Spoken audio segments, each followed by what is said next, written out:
Hello, welcome again. So in this part, I will show you how to solve this statement of cash flow problem.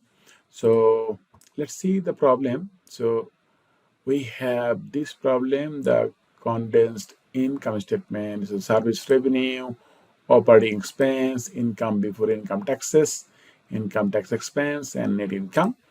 Then we have the balances for the cash, accounts receivable, accrued liabilities, income taxes payable. So for the year 23 and 24, so we can see whether the balances are increasing or decreasing. Okay, so the common stock was issued for this amount. So long-term investments, then cash dividend. Company has no outstanding debt, operating expense. 43,000 is included in the depreciation. So we'll prepare the cash flow statement by using the direct method and indirect method. Okay, so let's go to the direct method. So the direct method, actually what we do, we calculate the cash receipt and then cash payment, and the difference is the net cash flow from the operating, financing, or investing activities. Okay, now let's start with, so the cash flow from operating activities, cash received from customers. So this amount, how we get this one?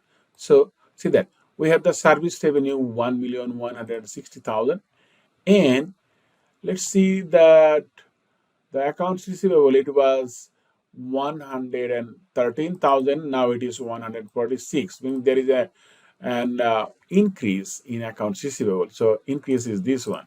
See that? So this, you can see this formula. So the increase in accounts receivable is 33,000. Okay, and so the difference of these two is 1,127,000. So this is 1,127,000. And the cash paid for operating expenses.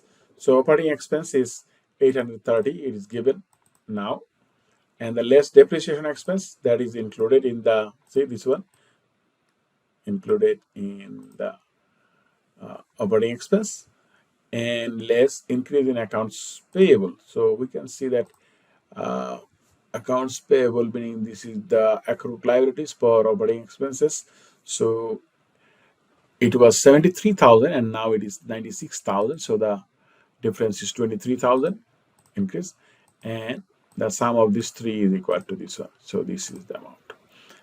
And finally, cash paid for income taxes. Income tax expense was 82,500, and let's add the decrease in income taxes, meaning we have paid this amount of cash, and the sum of these two is equal to this. So this is the amount. So net cash flow from operating activities, sum of these three. Okay, we can use the sum function. As you can see, we have used the sum function. Okay, and cash flow from investing activities, sale of investments. Let's see if we have a sale of investments. Yes, we have a sale of investments, 63,000, right? And cash flow from financing activities. So the issuance of common stock, 126,000. So this is given, and the dividend paid to shareholders, 93,000. So 93,000. Okay, and the net is 33,000.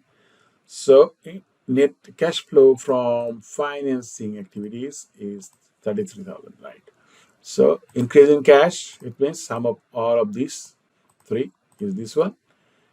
And cash equivalent on January 1st, 83,000. So it is given, say, 83,000. And finally, the ending balance on December 31st, 2024 is this one.